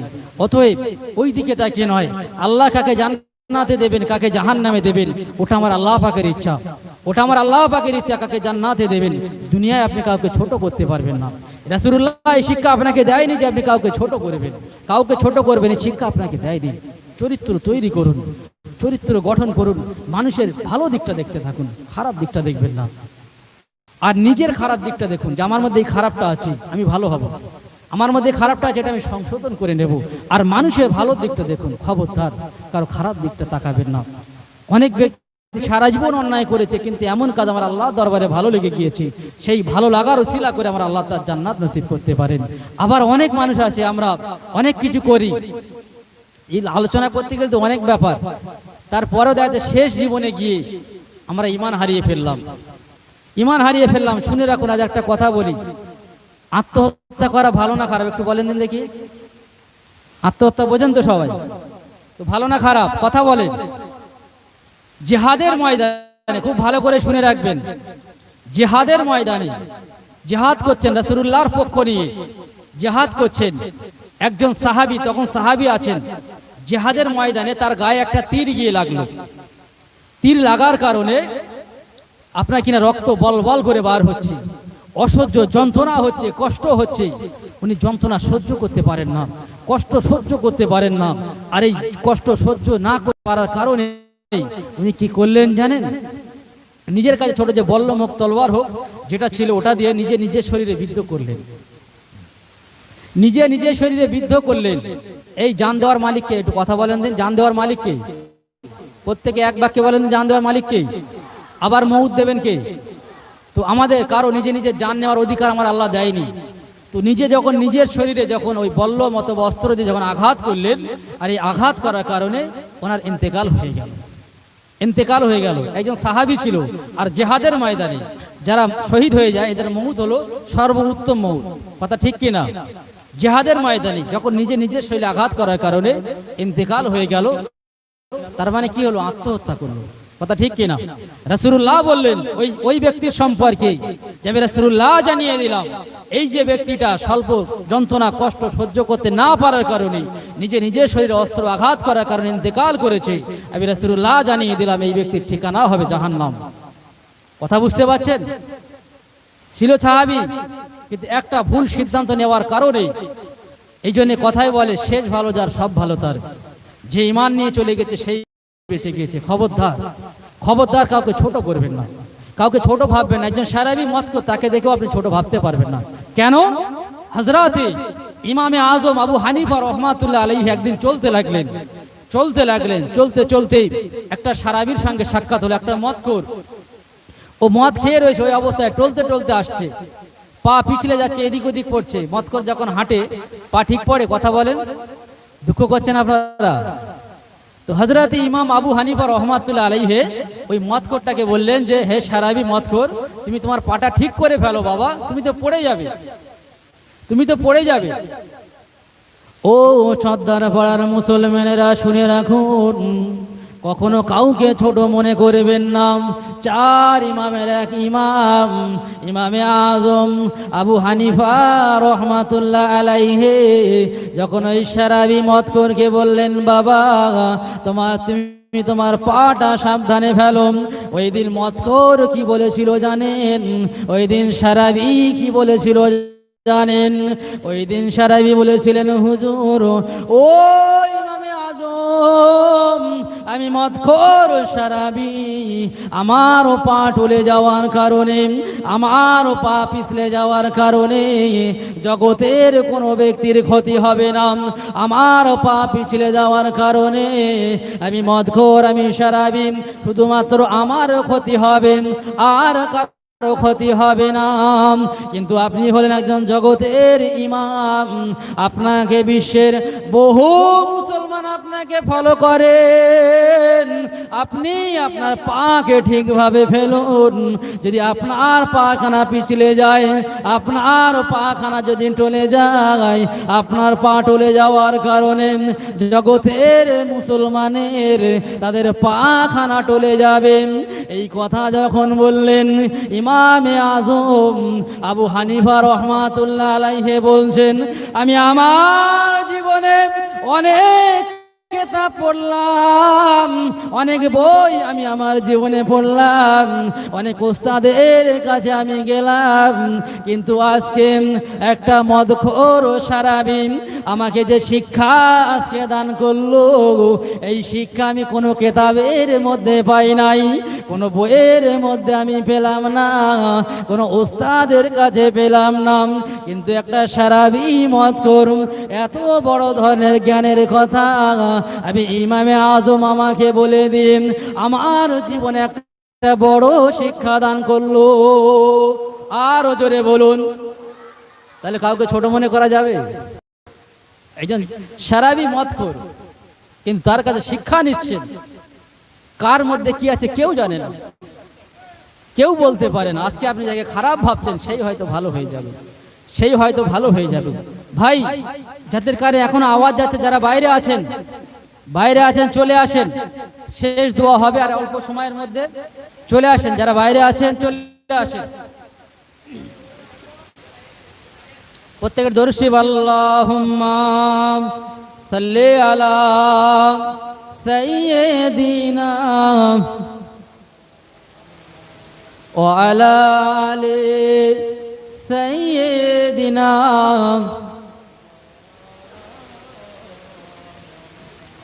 তো যাই হোক, আমার কথা আপনারা বুঝতে পারছেন তো? কথা অনেক কিছু বলার ছিল, কিন্তু সময় স্বল্প। তারপরেও যে আপনারা যেভাবে এসেছেন, বহু লোক লক্ষ লক্ষ টাকা ব্যয় করে, বিশাল অনুষ্ঠান করে, কিন্তু তারপরে এত লোকের উপস্থিতি দেখা যায় না।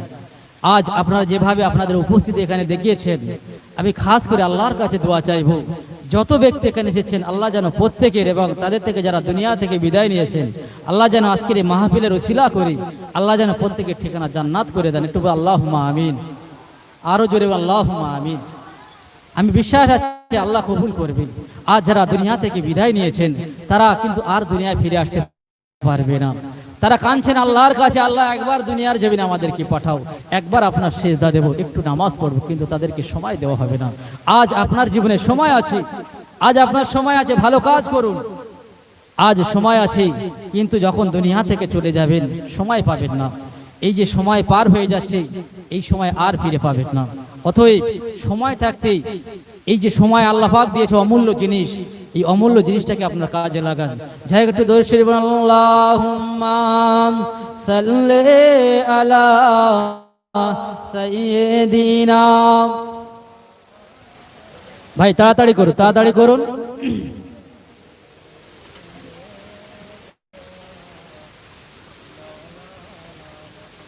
जैसे ही सब जगह बद नजर आएंगे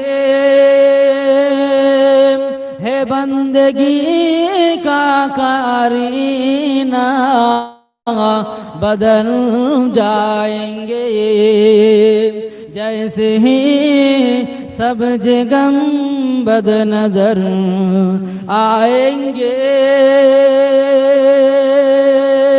है बंदगी का कारीना बदल जाएंगे।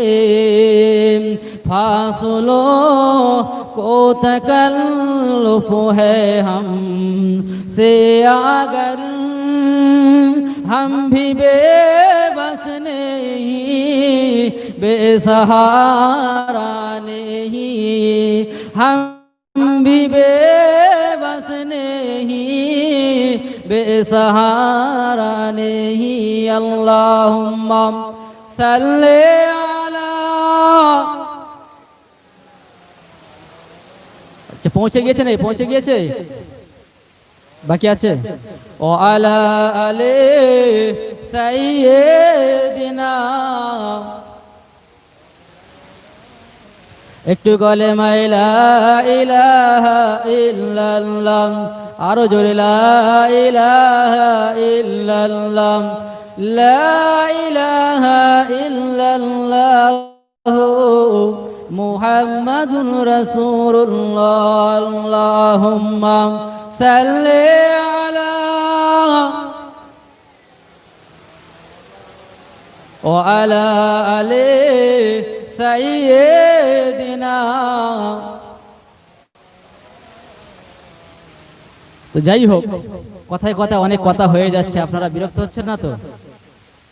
তো মূল কথা হলো আজকে যে আমি আপনাদের সামনে এসেছি, আল্লাহ পাক এই যে একদম পুরো মসজিদের ঘরের সামনে, আল্লাহর ঘরের সামনে আল্লাহ পাক আপনাকে আমাকে এখানে রেখেছেন। অনেক কথা হয়েছে, আবার যদি আপনারা ডাকেন আবার অনেক কথা হবে। আল্লাহ যদি আপনারা ডাকেন, আমার আল্লাহ যদি ক্ষমতা দেন, সুযোগ দেন, আবার আপনাদের খেদমতে আসা যাবে। অনেক কথা আছে, কিন্তু যখন মজলিসে একবার হয়ে যায় সে কথা বলা সম্ভব হয় না। যাই হোক, এর মধ্যে অল্প কিছু কিছু কথা। তো আমাদের জীবনে তৈরি হতে হবে, চরিত্র আখলাককে সুন্দর করতে হবে।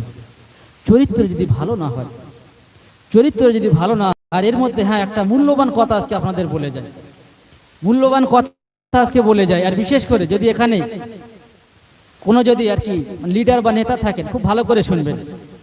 তো এই যে বক্তা, এই যে বক্তা আমি বলছি, বা যারা স্টেজে থাকেন, এই স্টেজে যে সমস্ত বক্তারা থাকেন, এই বক্তাদের লাইট কারা জানেন? কথা বলেন। এই বক্তাদের লাইট হলো শ্রোতারা। শ্রোতার চোখ হলো বক্তার লাইট। সে নেতা হোক বা আপনার ওয়াইজিন হোক, বক্তা হোক, এর লাইট হলো শ্রোতা। যদি শ্রোতার লাইট যদি আমরা ভেঙে দিই, এই লাইট যদি ভেঙে দেওয়া হয়, দেখেন অন্ধকার হয়ে যাবে না? কথা বলেন। আর কিছু দেখা যাবে? আমি যতই সুন্দর হই না কেন, লাইট ভেঙে দেওয়ার কারণে আর কিন্তু আপনারা দেখতে পারবেন না, খারাপ দেখাবে। তো ঠিক তদ্রূপ শ্রোতারা যারা আছেন, এই শ্রোতাদের অন্তর ভাঙা যাবে না, অর্থাৎ ওই লাইটকে ভেঙে দেওয়া যাবে না। যদি লাইট ভেঙে যায় তো ওই বক্তার কিন্তু আর ভালো দেখাবে না। এই লাইটের সৌন্দর্য হয় না। আমার কথা কি বুঝতে পারছেন আপনারা? এই জন্য আল্লাহ যখন সময় দেবে, আপনি এখানে বসেছেন বলে বড় বড় কথা বলবেন না, মানুষের অন্তরের খবরটা বোঝার চেষ্টা করুন, সকলকে নিয়ে চলার চেষ্টা করুন। ধনী গরিব অসহায় নিরুপায় আপনার কিনা সন্তান বাচ্চা মা মহিলা যারা যেখানে আছে সকলকে নিয়ে চলতে হবে, সকলকে ভালোবাসতে হবে। কথা বুঝতে পারছেন? হয়ে গেছে দেওয়া, বাকি আছে এখনো? আচ্ছা আচ্ছা, যাই হোক, এ তো অনেক লম্বা সময় ধরে দেওয়া চলছে। যাই হোক, আর একটু ধরছি। আল্লাহুম্মা, যতক্ষণ আছেন নবীর নামে দরুদ পড়ুন, জিকির করুন।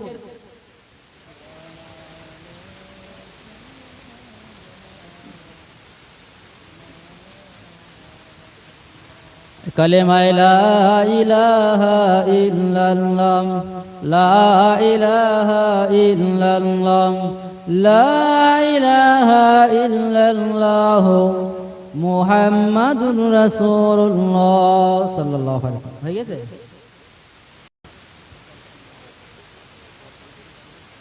আচ্ছা, প্রত্যেকে বিসমিল্লাহ শরীফ, সূরা ফাতিহা শরীফ একবার পড়ুন, সূরা ইখলাস শরীফ 3 বার পড়ুন, দরুদ শরীফ 11 বার পড়ুন। পড়া হয়ে গেলে আপনারা একটু আওয়াজ দেবেন।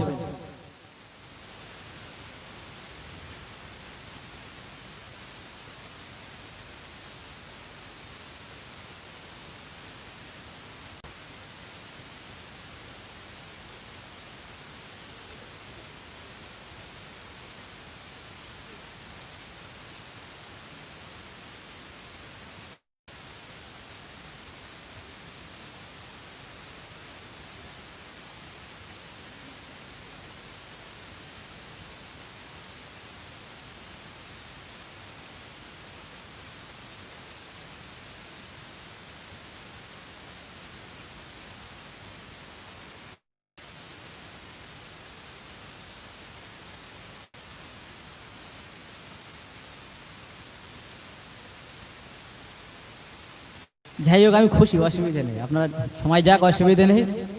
এই যে আপনাদের সঙ্গে সাক্ষাৎ হচ্ছে, দেখা হচ্ছে, একে অপরের দেখছি। আমি তো আমার জীবনে প্রথম আপনাদের মানে এই গ্রামে মানে বক্তা হিসেবেই প্রথম। আর এর আগে সম্ভবত একদিন আমি মসজিদে খুতবার সময় বয়ান দিয়েছিলাম করোনা চলাকালীন। যাই হোক, তারপরে আজকে অনেক সুন্দরভাবে আপনাদের সঙ্গে সময় দিতে পারলাম, এতে আমি ব্যক্তিগতভাবে খুশি। তো জীবনে চলার পথে বাধা বিঘ্ন অনেক আসবে। হক পথে থাকলে, সত্য পথে থাকলে অনেক মানুষ কষ্ট দেবে।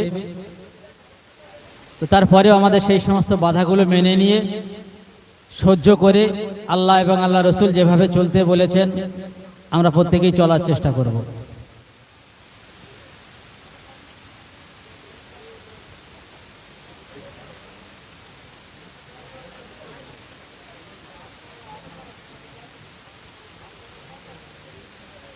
আচ্ছা, যাই হোক, এখনো তো কিছু বাকি আছে।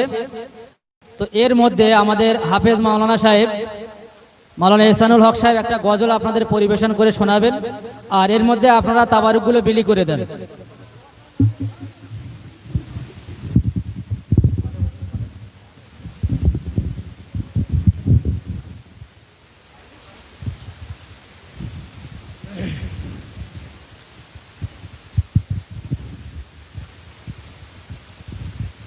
नात नबी सल्लल्लाहु अलैहि वसल्लम।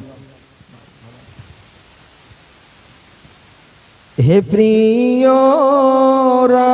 रासूल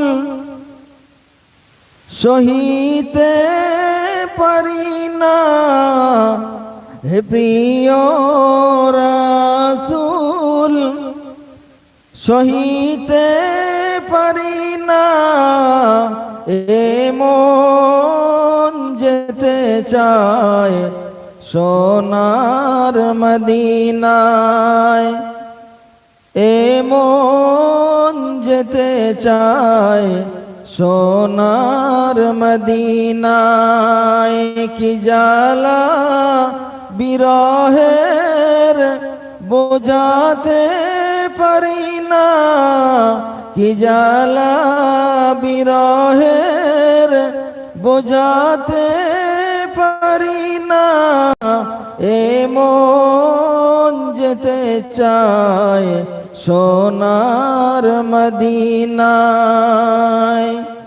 তোমার ছোঁয়ায় ধন্য হলো এ মদিনা দেখিব যে তারে মনেরি বাসনা তুমি যে আমার মনের ঠিকানা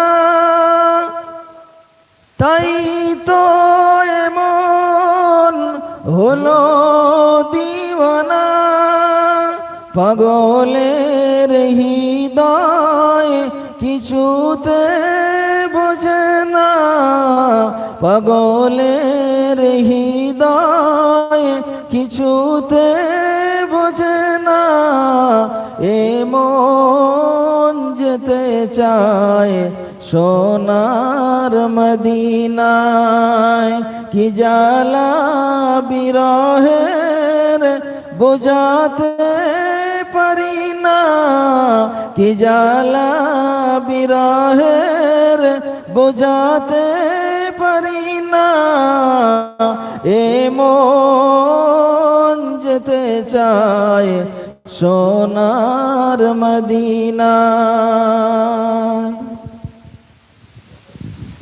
ভাই মাইক মান ঠিক করে দেন।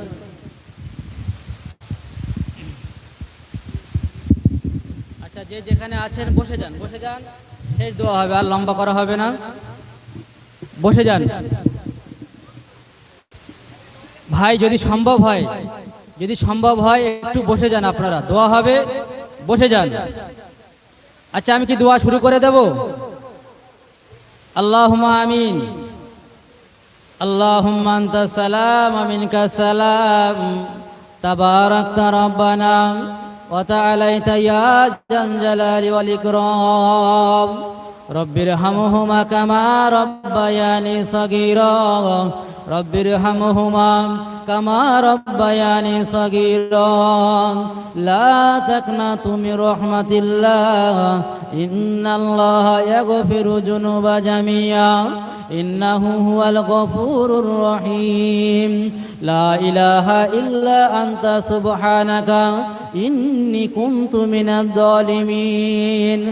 ও রব্বুল আলামিন আল্লাহ মাগরিবের পর থেকে নিয়ে এই গভীর রাত পর্যন্ত আল্লাহ বহু আলিম ওলামা এখানে আলোচনা করলেন রব্বুল আলামিন আল্লাহ এই মুহূর্তে আমার কদম গাছের ভাইরা বোনেরা সূরা ফাতিহা শরীফ পাঠ করলেন ইখলাস শরীফ পাঠ করা হলো দরুদ শরীফ পাঠ করা হলো ভুল আমাদের হতে পারে রব্বুল আলামিন আল্লাহ সমস্ত ভুলগুলোকে ক্ষমা করে দিয়ে আপনি আমাদের জীবনের গুনাহ মাফ করে দিন রব্বুল আলামিন আল্লাহ যদি কিছু সওয়াব ইনায়েত করে থাকেন এ সওয়াব খানা আকায়ে নামদার হুজুর মুহাম্মদুর রাসূলুল্লাহ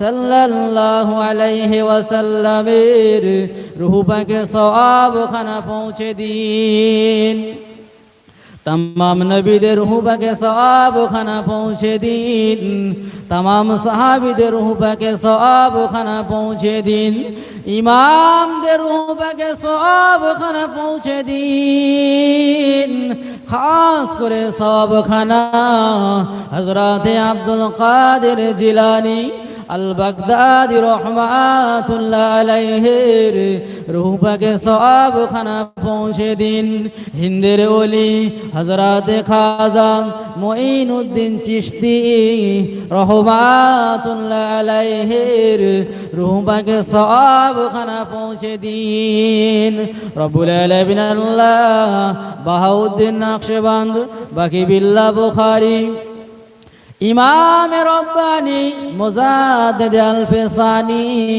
हज़रत मासूम बिल्लाह रहमतुल्लाह अलैहिर रूह पाके सवाब खाना पहुँचे दीन कदरिया चिश्तिया নকশা বন্দিয়া ও মুজাদ্দিদিয়া, ইহা ছাড়া দুনিয়ার জমিনে যত হক তরিকা আছে আল্লাহ, এই সমস্ত তরিকার যত পীর ওলিয়া ওলিয়া গৌস কুতুব দুনিয়া থেকে গুজরে গিয়েছেন আল্লাহ, প্রত্যেকের রূহকে সবখানা পৌঁছে দিন।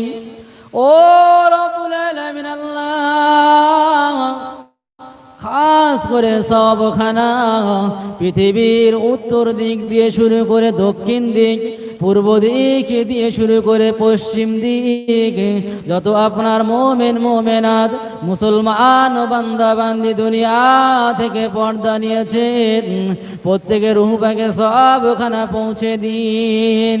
খাস করে সবখানা আজকের সর্দার পাড়ার কবরস্থানে বহু মানুষ চলে গিয়েছেন আল্লাহ, আপনি প্রত্যেকের রূহ পাকে সবখানা পৌঁছে দিন। রব্বুল আলামিন, এখানে অনেক এমন কপাল ফাটা বান্দা বসে রয়েছেন আল্লাহ, যে তার জন্ম দুঃখিনী মাকে হারিয়েছেন, আর কেউ জানতে চাইবে না বাড়িতে ফিরতে কেন লেট হলো, ওই ঘরের দরজার পাশে আর কেউ খবর নেবে না, বাবা এত দেরি কেন করলে, তোমার জন্য বসে আছি, একসঙ্গে খাবো বাবা, কোথায় ছিলে, তোমার শরীর কেমন আছে। রব্বুল আলামিন, কনকনে ঠান্ডায় শীতের রাতে বাচ্চা যখন পেশাব করে দেন, বাচ্চা যখন পায়খানা করে দেয়, ওই জনম দুঃখিনী মা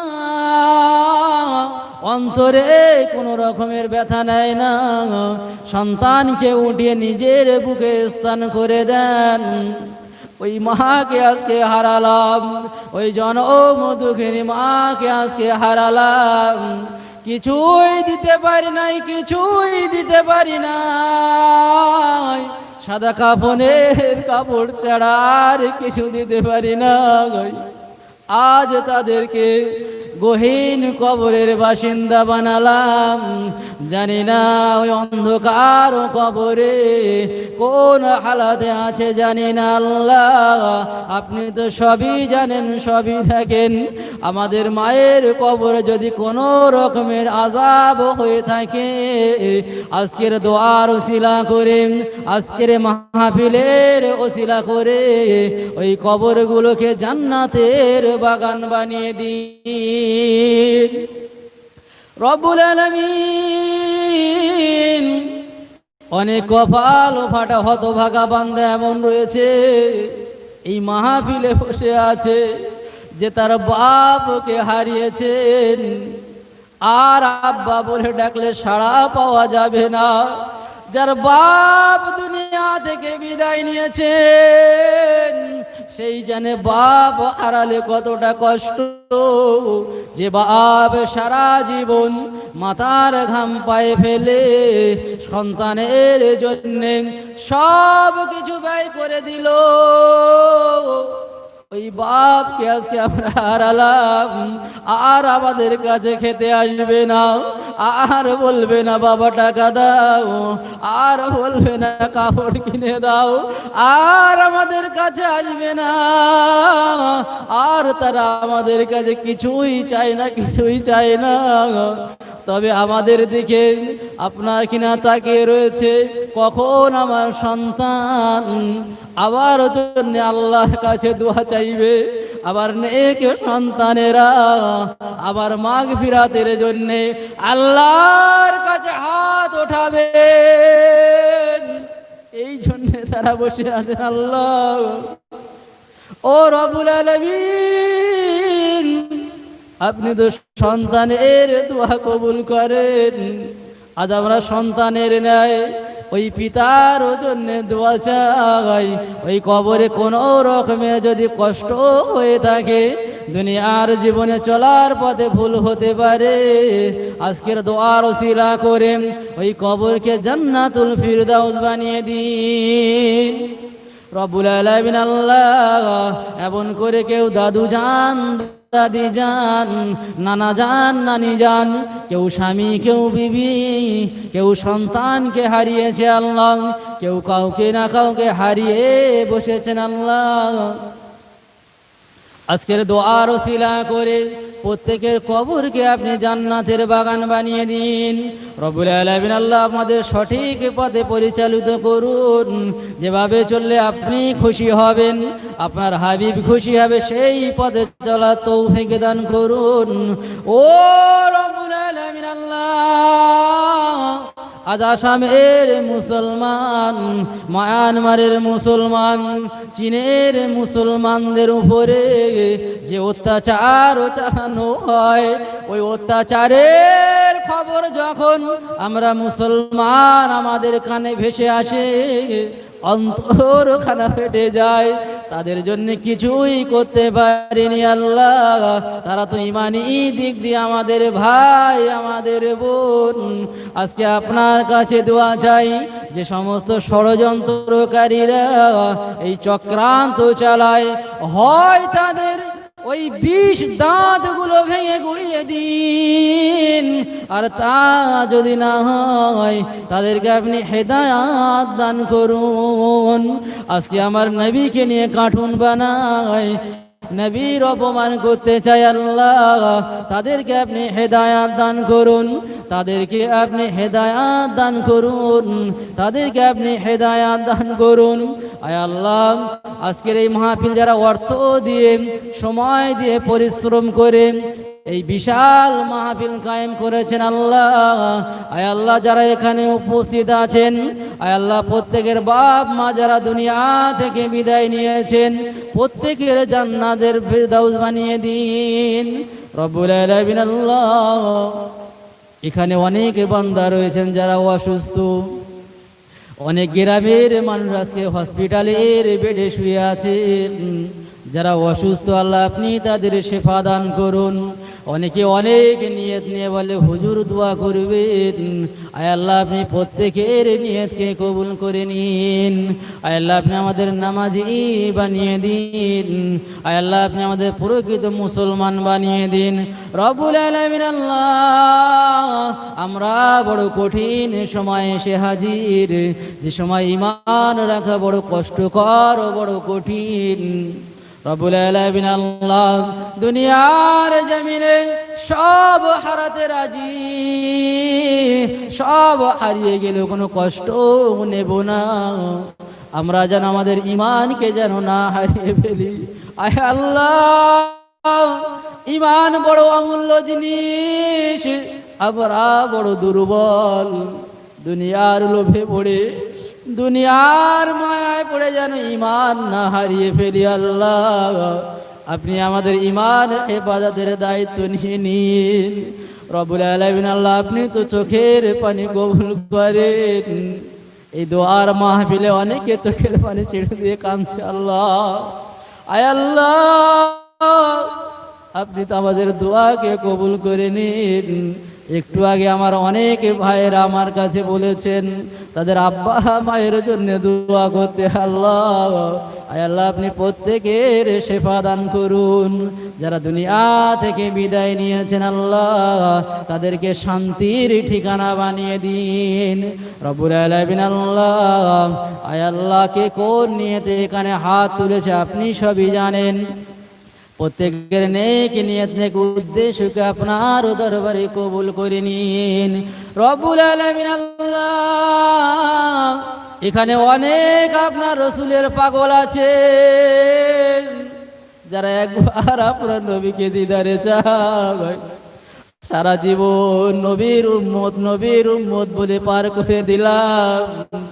ওই নবীর দিদার যদি না হয়, দুনিয়ার জমিনে এসে কি লাভ হলো? আল্লাহ আল্লাহ, অনেক পাগল আছে আপনার হাবিবের। আল্লাহ স্বপ্নে স্বপ্নে আপনার রসুলের দিদার নসিব করুন রব্বুল আলামিন। আল্লাহ আমার হাত আপনার দরবারে পছন্দের নাও হতে পারে আল্লাহ, এখানে অনেক বেগনা মাসুম বাচ্চা রয়েছে, আমার জওয়ান যুবক ভাইরা আছেন, বয়স্ক বাবাজিরা আছেন, পর্দার আড়ালে আমার মায়েরা বোনেরা হাত তুলেছেন আল্লাহ, যার হাত আপনার দরবারে পছন্দের হয় তার হাতের সঙ্গে আমাদের হাতগুলো মিলিয়ে নিয়ে আল্লাহ আমাদের প্রত্যেকের দোয়াকে আপনি কবুল করে নিন। আপনার হাবিবের উসিলা করে এই মাহফিলকে কবুল করে নিন। সাল্লাল্লাহু তাআলা আলা নবিয়িল কারীম ওয়া সাহাবিহি আজমাইন বিরহমাতিকা ইয়া আরহামার রাহিমিন। আমিন আমিন আমিন। বাহাকি লা ইলাহা ইল্লাল্লাহ মুহাম্মাদুর রাসূলুল্লাহ। আসসালামু আলাইকুম।